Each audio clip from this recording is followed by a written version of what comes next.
So thanks for attending the session. I'm just going to talk a little bit about security education, developer education, and sort of talk about the gap that we have right now and that we've been facing for a few years. So there's the skills we learn in school, and then there's the skills that we need, and there's often a little bit of a gap in between. And what new graduates are learning in school is great, but what employers are looking for, they don't necessarily always match up.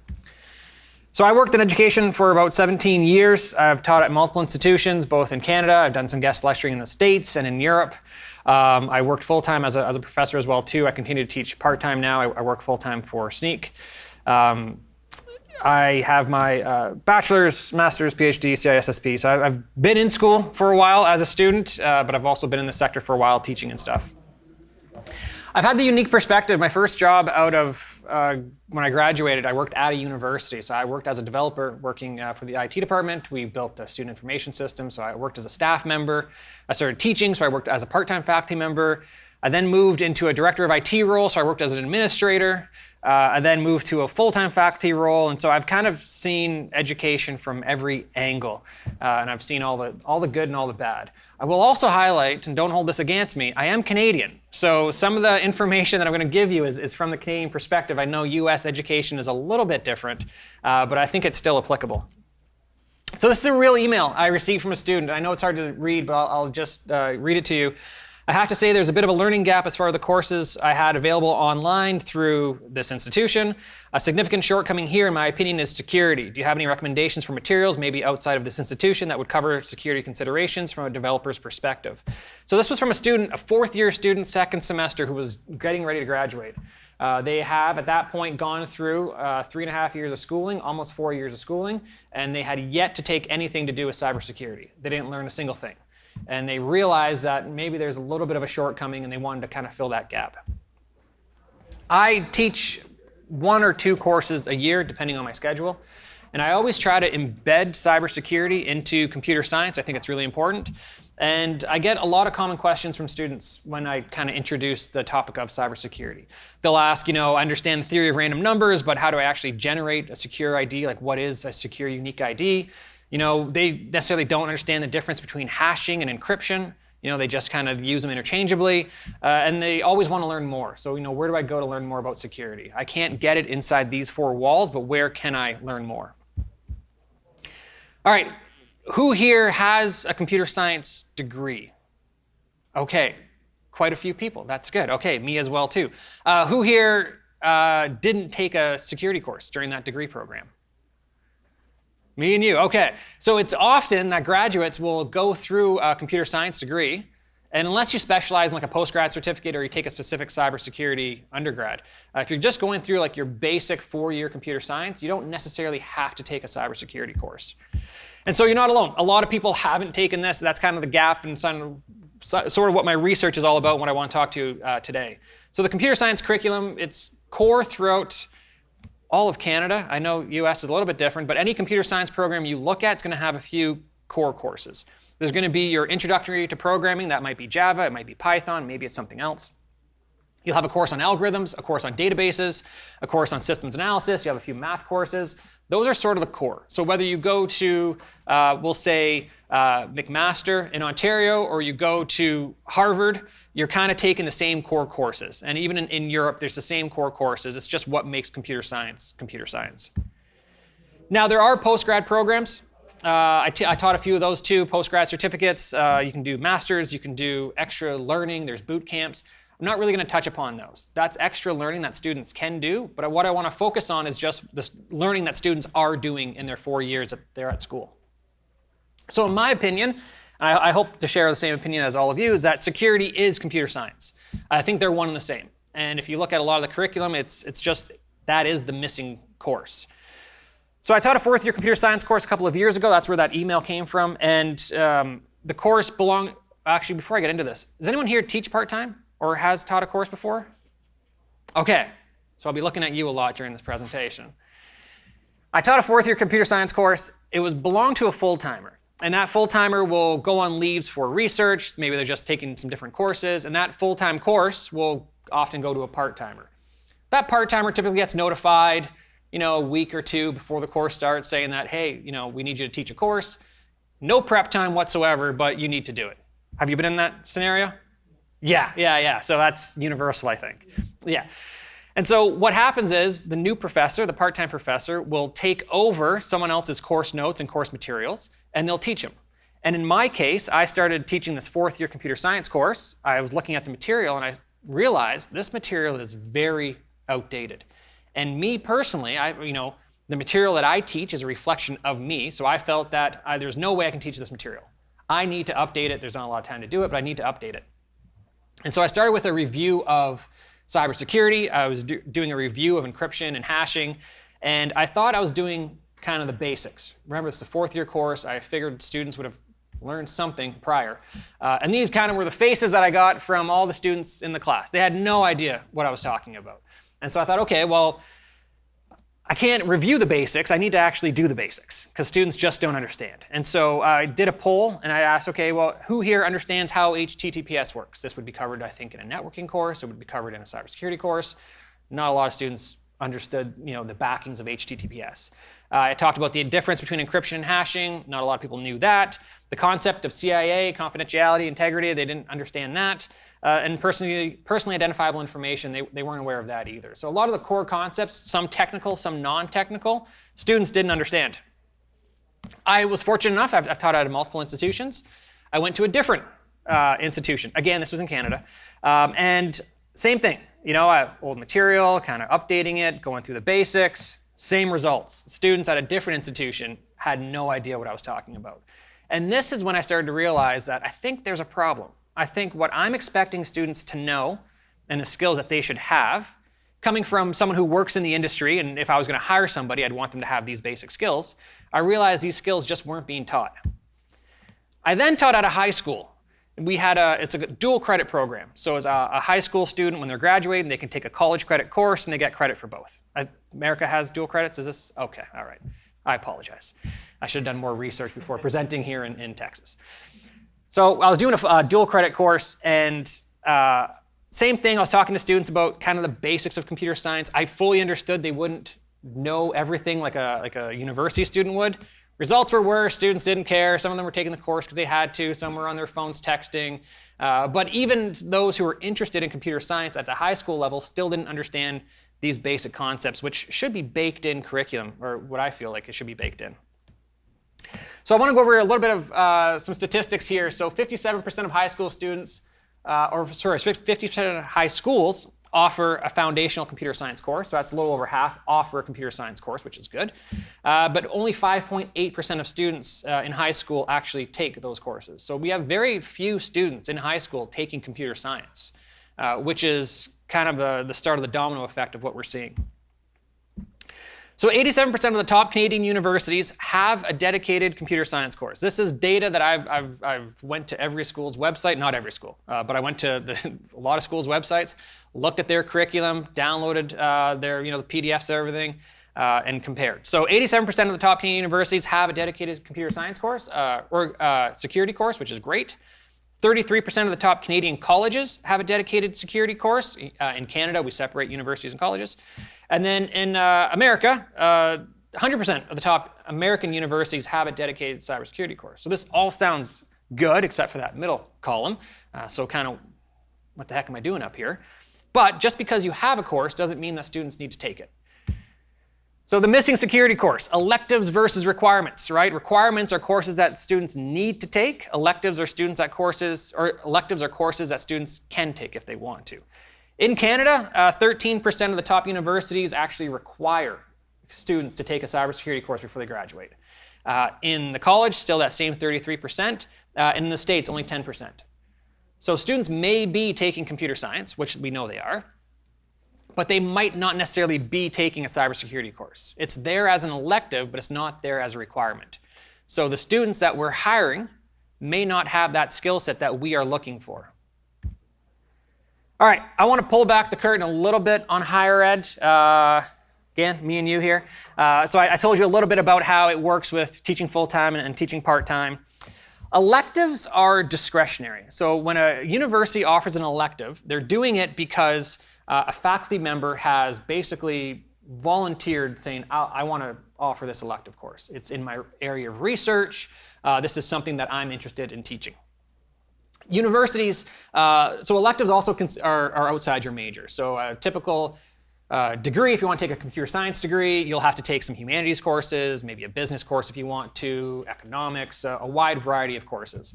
But you do need to take electives within your degree program as well. And so the computer science electives that we're talking about are at the discretion of the faculty. When I was doing my undergrad, one of my professors was really really interested in doing a lot of research into brain computing interfaces. And so we had a course on that. And I was able to take that elective, and I learned a whole bunch of stuff.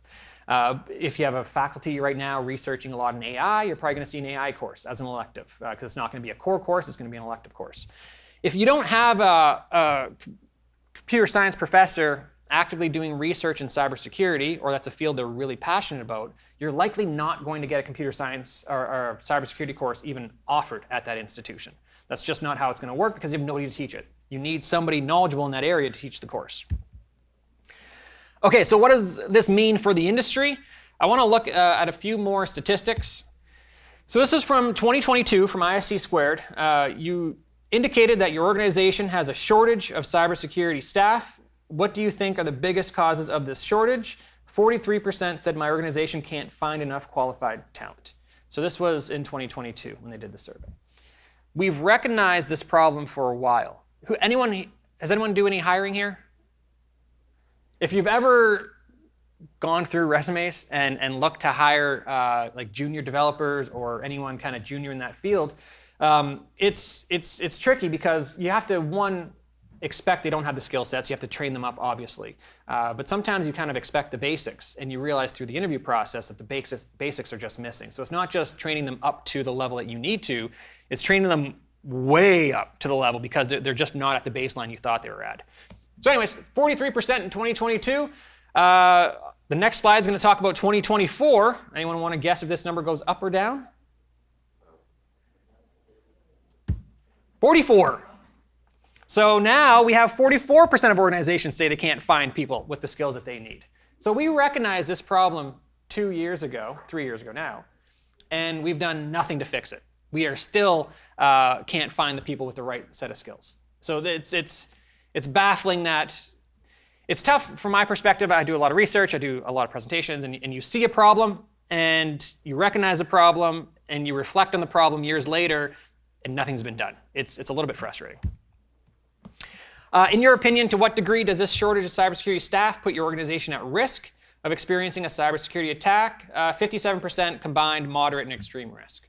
So we know that not having the right people with the right skills is a cybersecurity risk, but we haven't done anything about it. We just keep recognizing that problem and moving on. Okay, so I want to talk about security education in a little bit more detail. Now, security education also encompasses security awareness training. I'm going to assume all hands are going to go up on this, but how many people have done security awareness training in the last year? Right? What is phishing? What is ransomware? Yeah, we've all done it. Okay, that's kind of mandatory at every workplace now. Got to do the compliance thing. The security awareness industry, it's expected to grow to about 10 billion in the next couple of years. It's a really, really big industry. I am not talking about that for the developer training that I'm talking about. Right? This is more holistic organization training, getting all your employees up to a certain baseline. Needed, it's great, but not what I'm referring to. I am more specifically focused on developer training and what we can do for these technical people to get them the skills that they need. Okay, so there's multiple problems to address. I'm going to go over some solutions at the end. The solutions aren't great, but I'm going to go over them. But I do want to talk about the problems. So first, needs are changing really, really fast. The tech industry moves very fast. We've seen that in the last couple of years. We can't expect students to be LLM, Gen AI experts because they're probably not learning that in school necessarily, right? There's probably not a course on that. It's just, things are moving way too fast. So required skills are continuously evolving with new technology and business transformation. I was never told in high school that I could grow up and be an AI prompt writer, right? That my guidance counselor never told me that this was a career. But it is. Things are changing, right? We now have jobs that never existed before because technology is changing and the industry is changing. Senior data scientist, well, that job's kind of existed, but we're looking for 3+ years of industry experience leading data science efforts using ML and LLM, right? ML and LLM, Machine learning isn't necessarily new, but it's kind of blown up with LLMs in the past couple of years. Expecting somebody to have 3 years plus industry experience might be a tough pill to swallow, right? So we're not setting up anybody here for success. So the jobs, and if anyone searches on Indeed or any of the LinkedIn for some of these jobs, it's absurd what they're asking for, because there's no way you're going to find a junior developer or a junior person with these skill sets, because they've had nowhere to learn these skill sets. So training is a great way that we can improve skill sets. We've all done training, like the security awareness training. There's other training that you can do. Training costs money. It's not free for the organization, especially if you want to get somebody sent away for a certificate. Certificates are expensive, right? I did my CISSP cert 10 years ago, and it was thousands of dollars then. I don't know what it would cost now. I was thankful my work paid for it, but it's very, very expensive. On average, it costs about $1,000 US to train a single employee. And that's just get them to like the baseline. If we want to get them like any sort of cyber cert, it's going to cost a lot more, as we know with the prices, and if you have to travel for it, and if it's in person, and et cetera. Okay, so needs are changing fast. That's problem number one. Problem number two, updating old materials. This is sort of very specific. Again, for anyone who's been in a classroom, either as a student, as a recent grad, or you've been teaching, sometimes the materials that are being taught inside of a classroom are very old and outdated. I can pick on you for a little bit. You look young. Have you had some outdated materials in your classrooms? Yes. Yeah. So this is a worldwide problem. I'll peel back the curtain a little bit more here. What typically happens, I know this is being recorded, what typically happens is that a professor will go to a book publisher. They'll go to Pearson or some other publisher, and they'll say, I want to teach a course. I want to use this textbook. And they'll say, OK, great. We're happy, because now students are going to buy this textbook. We're going to make lots of money. We're going to make your life easier. We're going to give you PDF. We're going to give you slideshows of the content. We've made them already. So Pearson made them. The book publisher made the content, and they give them to the professor. The professor then just teaches that content. Now, the professor is comfortable teaching that content. He or she has done that for 1 year, maybe 2 years. Yeah, textbook got updated, but you know what? I don't want to change my slides. I don't want to change anything. Or maybe the textbook didn't get updated. You know, the publisher, the writer stopped doing it. And so now that textbook is still being used, and those slides that were provided from the publisher are still being used, and you get outdated materials in the classroom. Now, I'm not saying the classroom needs to have bleeding edge material. I'm not saying that at all. But there is a famous computer security textbook from 2004, which I'm not naming, but it's here, that is being used a lot in a lot of different cyber courses across Canada and US. And that book is very outdated. Some of the core concepts are great. The core concepts haven't really changed. But when we talk about like, hey, we should probably use MD5, it's like, I don't think we should. But a lot of that stuff is still in the textbook. Okay, the third point here, security is not in the natural critical path of software development. A little bit of a mouthful. Okay, so there's this developer experience, and there's this core dimensions, three dimensions of developer experience. So there's your flow state, there's feedback loops, and your cognitive load. So I want to focus on the cognitive load. The next slide is going to get into it more, but flow state, if anyone's a coder and you've been kind of working and you're kind of feeling it, right? You have no distractions, you're working on a problem. Doesn't even have to be coding. You could be writing a report, and you're just, you could be doing an Excel spreadsheet, and you're just kind of in the zone a little bit, right? Then the doorbell rings, or then somebody taps on your cubicle, and you just, your thoughts kind of exit. It takes you a while to get back on track. So flow state is part of the developer experience. How can we keep the developer engaged? A lot of IDEs are trying to make the experience better. Let's have a chatbot within the IDE. This way you don't have to break your state and go to a browser to the IDE and all that kind of stuff. Feedback loops, this could be as simple as like, hey, I'm compiling, I'm getting an error. What's the feedback? Are they errors that are easy to understand? Am I getting that feedback relatively quickly and often? And then the third one that I want to focus on is the cognitive load. So if I have a problem, right, I do compile and I get an error. Is that error clear enough that I understand it right away and I think, oh, I missed a semicolon, let me go add that. I could still kind of stay within my flow state. I don't have to, break too much train of thought. Or is the problem, hey, you have an SQL injection on line 15 and your thought is, what is an SQL injection? Now I got to research that. Now I got to figure out how to fix that. I'm trying to learn about the problem. I need to learn about the solution, right? Oh, you have a cross-site scripting on line 70. I don't know what cross-site scripting is, right? So now the cognitive load becomes higher. Now you have to really use your brain and your thinking, and you have to do research, and it takes you really far away from your work. So kind of when you have, and again, I work for a security company that does security scanning, but when you're doing scanning and you're finding these vulnerabilities, it could really ruin the developer experience because they think, oh man, I don't know. Can I ignore it? Can I ignore that injection vulnerability? Because if I can, I will, because I just, I don't want to learn about it. I don't have time to fix it. So that's often why kind of security gets pushed to the side a little bit. So I think if we can give students and junior developers and really all developers, if we can give them that basic cybersecurity knowledge of like, hey, here are some common vulnerabilities. Here's not only here's the OWASP top 10, but here's what each one means. And here's the explanation of how it works. Here's how we can mitigate it. Give some more context. So then when the developer sees that problem in a production environment or at work, they don't have to, it's not as high a cognitive load. They can be like, oh yes, I've read about that, I dealt with that, we actually did that in school, I know how to fix it, or I know what that is. The newest problem, I'm combining two here, but the newest problem is that developers that don't have proper security training, they can't recognize a couple of different things. So one, they're writing insecure code.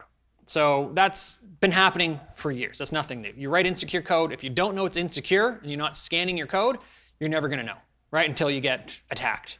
So if you don't understand you're writing insecure code, that's one problem. But the second problem is AI is generating insecure code. And we know it is, right? Sometimes it's really secure, sometimes it's not secure, sometimes it just doesn't work. But if your AI is generating insecure code, but you don't know what insecure code is, it's gonna end up in production, right? It's gonna cause a problem. So we now have, a lot of the stats are saying, we have X amount of so much AI generated code now, and it's going to outpace human created code, whatever the case is. It doesn't matter if a human's creating it or if AI is creating it. The person who's reviewing the code or the person who's going to be putting that into production needs to understand that the code itself, hey, there's something wrong here. Whether it's your scanning tool picking it up or whether it's just you looking at the code saying, I don't think that's right, right? You need to know that.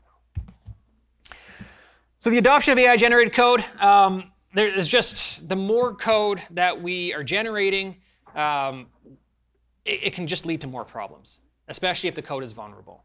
So roughly, the latest stats, I think they're a little bit higher, but roughly 40% of AI-generated code has vulnerabilities.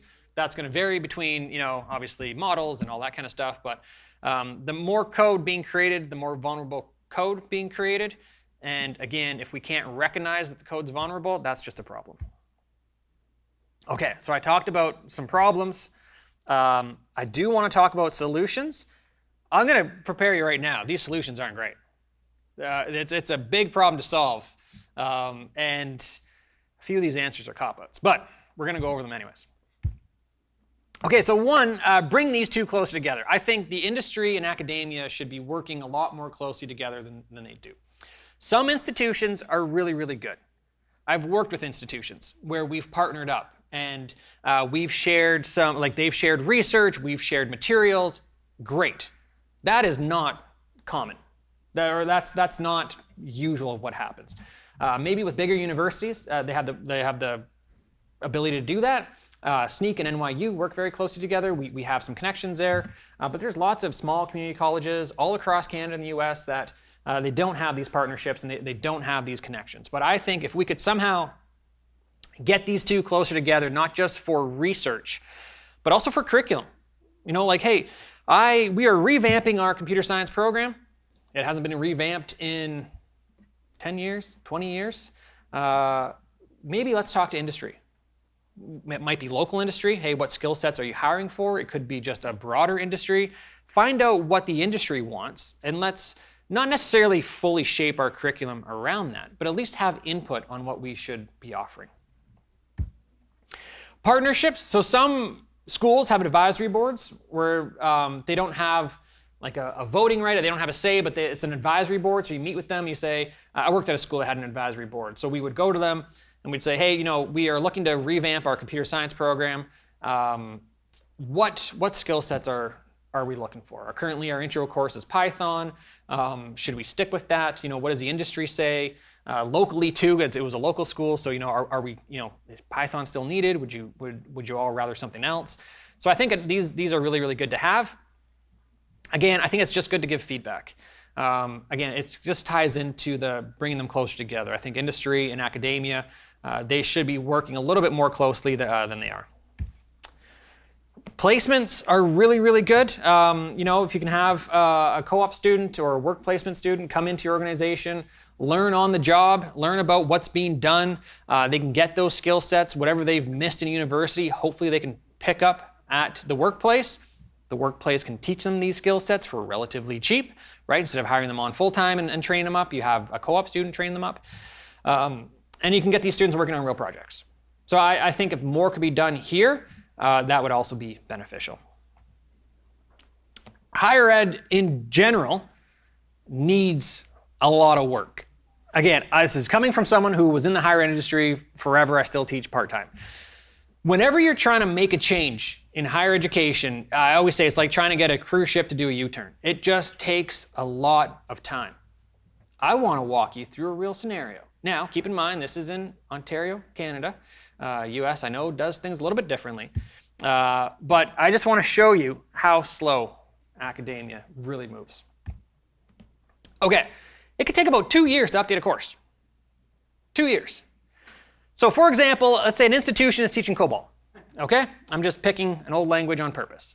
And that's what they're offering for their first year 2025 computer science course. So you take your intro to computer science, you look at it, you're like, COBOL. Okay, that's what I'm learning. The institution, after hearing from the industry and after the advisory board and after feedback from students, the institution says, we're going to update this. We can't have our students learning COBOL anymore. Let's update it to a new language. We'll just say Python. Well, in November 2025, students have already applied for the 2026 semester. Right? The marketing materials have already been created. Students have already applied to it. In Ontario, you can't make changes to that because the students have already applied for it. So the program has to stay as is because that's what they're expecting. So 2026 is out of the question. 2025, we have to keep teaching COBOL. It is what it is. 2026, we got to still keep teaching COBOL. Because again, students have already applied into this program expecting that to be what it is. So if we want to swap that out for Python or any other language, we're looking at September 2027 to do that for. So if we recognize in November 2025, that's almost 2-year wait we have to do to change. Again, the week by week content, what is a variable, what is a loop, all that's going to stay the same. We're just going to go from one language to another, 2 years. Not all institutions, well, America's different, I know, but it just takes a while. And even in the States, there's councils you have to deal with. Some schools might be lucky enough just to say, yeah, we're going to switch it. Let's just do that. But you do have to deal with academic councils. There's faculty councils. There's quality control councils often. Sometimes it's the government that you have to run through and say, hey, this is what we're going to make, the change we're going to make, and the government has to say, yes, we approve, no, we don't approve. And so there's lots of red tape to go through. Changing something, and I don't know, because you said you taught, I don't know if you've ever gone through the process of trying to change material. It's different because I've taught in both trade school, like career colleges and a university. So yes, I can see this in a university, but in career colleges, it's so easy to change. Also, I would just like to comment, I think this applies to university because they treat security some kind of like a trade. Yeah. Like it's not, like all those trade degrees that are offered in like trade school. Yep. Security is one of those. And they're offering it like a really good program over there. Yes. An entire 2-year program. Yes. And so if we probably start treating security as actually a legit program in a university, then probably this will change. Yes, and that's what I'm hoping for. Yeah, because if you graduate and you just want to do a quick 2-year program and you want to specialize in, I'm going to do 2 years in plumbing or 2 years in cybersecurity, great. You'll get those skill sets. But a lot of students want to go to university. They want to get the degree. They're not entirely sure about computer security, right? Like, I know I'm interested in tech. I know I like to code. So I want to get into a computer science degree. Where that takes me, I don't know. But if they're interested in cyber, they really don't have any skills in those 4 years to help them get that first job. So I left academia. I was a full-time professor for a while. I left to join Sneak because they were working on this developer education platform where we give away free education content, which to me was a match made in heaven. And so I've been working with Sneak, specifically Sneak Learn, to build educational content for developers. And again, we get about 30% of our traffic comes from Google organically. You don't even need to sign in. All of our content's just there for free. So we've partnered with a bunch of institutions across the US. We're looking at partnering with a few institutions across Canada as well too. Basically to say, hey, here, use our content. You can go to the book publisher and get some content, but we're going to give you content as well too. And we're going to make sure ours is up to date and it's current, and you can use that in your curriculum as well too. So we want to help build these fundamental security skills because we want developers just to be able to create secure code from the get-go, and we also just want them to be more informed. I did a research paper. There's a QR code. I'll put that on the last slide as well too, my thank you slide. But I wrote a white paper a little while ago, developer training in cybersecurity. How do you build a secure culture in the age of AI? Just talking about a lot of the stuff that I talked about today is in this document as well too. Just trying to, again, fix this problem. This is another real email that I received. So I did revamp that course. It was a 12-week course. I did 4 weeks of cybersecurity inside that course. I fully revamped it. And I got this email saying, hi, I just want to thank you for the course. This was by far the most useful course I've taken at blank. I learned a lot in 12 weeks, really enjoyed the structure of the course, yada, yada, yada. This was all because I injected cybersecurity into the course. And the student finally had a chance to learn about it. So this was an email from a different student, not the same one from the first one. But students were really thankful to be given an opportunity to learn. I did some hands-on lab stuff. It wasn't just sitting in a classroom doing theory. It's like, hey, you know what? Let's spin up this program. Let's actually do some injection attacks. Why is this broken? What can we do to fix it? How do we do the mitigation? It's a hands-on coding in the lab. Students were really grateful for that. And I think just making small tweaks to your program, and I know I'm not talking to a room full of professors, I wish I was, but making small tweaks to your curriculum and to your program to benefit the students, it will really, really pay off. Okay, I burned through all these slides, but there's a thank you for attending this. I really would like to open this up to a discussion for anyone who has had experience in the classroom or talking about how we could maybe make these changes and kind of fix higher education, because I don't want to say it's broken, that's a little bit too extreme, but it's just a little bit outdated, I think, when it comes to cybersecurity. So anyways, thank you and happy to discuss.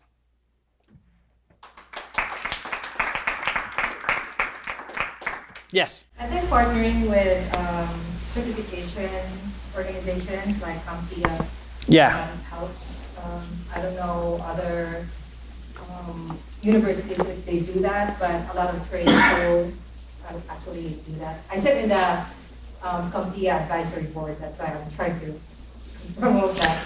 No, so I've seen only a handful of institutions do this. I think it's great, where they allow students to get their Security Plus certification through CompTIA, and they give them kind of all the skill sets they need, and you learn it all. Maybe it's not all in one course, but hey, after your third year, you should be able to get this certificate.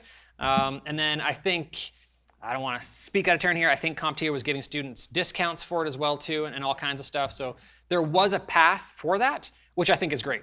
And most universities just try to partner with certification bodies. Yes. And it will probably help with this problem that you have there. It would be a huge benefit too. And I think students having a Security Plus, I know it's an entry-level cert, but I think having that on their resume for an entry-level job would be amazing as well too. So yeah, I think partnerships between cert orgs and universities would be huge for sure. Make it happen. We're trying. Okay. Well, if you need help, let me know. I could try with that. Yes, go ahead. When I was going through university, I do remember the primitives for things like hashes, encryption, Yep. public and symmetric, things like that were part of the basic curriculum. Would you consider that cybersecurity, or would you say there needed to be a lot more than those basics? I would consider that cybersecurity. I think knowing that is very important, but I would personally like to see a dedicated cybersecurity course that covers not just the technical stuff, but also ethics, right? Ethics isn't really talked about at all. Talking about privacy, which is really important too. You know, what is personally identifiable information? What is protected health information, right? All that kind of stuff I think is important to know. And it's either you can piecemeal it into various courses, which takes organization and planning and multiple different faculty members working together, which can be difficult, or you just have one dedicated course where we're going to cover the technical stuff, which, you know, public and private key encryption, we'll cover all kinds of other things, but we'll also spend some time talking about, you know, this is why security is needed. You know, this is, here's a breach that happened. Let's walk through the breach. You know, we don't need to know the very technical details of how this breach happened, but we can at least walk through and, yeah, it probably started with social engineering, right? So we can throw that in there, but let's at least walk through and holistically look at security. Would be my preference. But I have seen, have I? I think I've seen one institution in my research that kind of did the piecemeal option, where it was like you had a networking course that covered a lot of encryption stuff. You had another course that covered a lot of different things, and so it was piece by piece. But not all schools are able to do that. It's tricky. And from my own understanding, because several things in cybersecurity could be seen as outside of the role of computer science, I can definitely see there being a resistance of incorporating that. For example, the human side, phishing, human behavior, all that stuff that probably be considered outside the realm of what a person going through computer science would have to learn. Same thing with just interactions over cyberspace built on top of networks and things like that, where it has to do with human interaction and or human-computer interaction might be seen as outside of the realm of cybersecurity, and therefore probably why cybersecurity is not as integrated into computer science courses. Have you observed anything like that, where it was kind of seen as separate from computer science? Yeah, especially when it comes to like the security awareness stuff. Again, my personal opinion, I think that should be introduced in high school. You know, high school students, by the time they're getting ready to, seniors in America, yeah? We have grade 11, grade 12. So like seniors, when they're getting ready to graduate, they probably maybe have their first bank account, right? They might have a debit card and stuff like that. So they could be subject to some sort of phishing attack. So I think that kind of basic security awareness training should just be done in high school and let the, I don't want to say youth because that makes me sound old, but give the youth that information, right? Yeah, I can't think of a better word. So I still think that should be taught. You know, at a university level, probably not. But I mean, it should be taught at some point. But yeah, I mean, cybersecurity, computer science by itself is a huge domain, right? I mean, you can become a network specialist, you can become a developer, you could become a security expert. Like there's so many different ways and paths just within computer science. Cybersecurity is the same thing. Like there's like cybersecurity field is very, very big. We kind of talk about it like, oh, cybersecurity is just a niche within computer science, which I guess it is, but like that niche is very big. And cybersecurity is massive.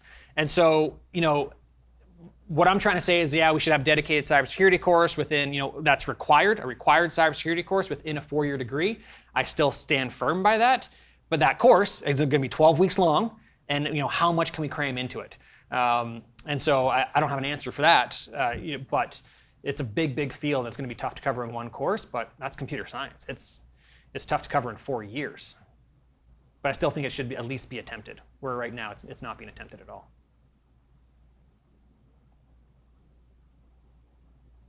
Any other questions, comments, concerns? All right, well, I'm happy to stick around, chat, answer any more questions that you have that you didn't want to ask on camera. And thank you all again for attending. And if you're on a board or if you know somebody at an academic institution, you know, try to make some changes, you know, and make learning a little bit better. So thank you, appreciate it.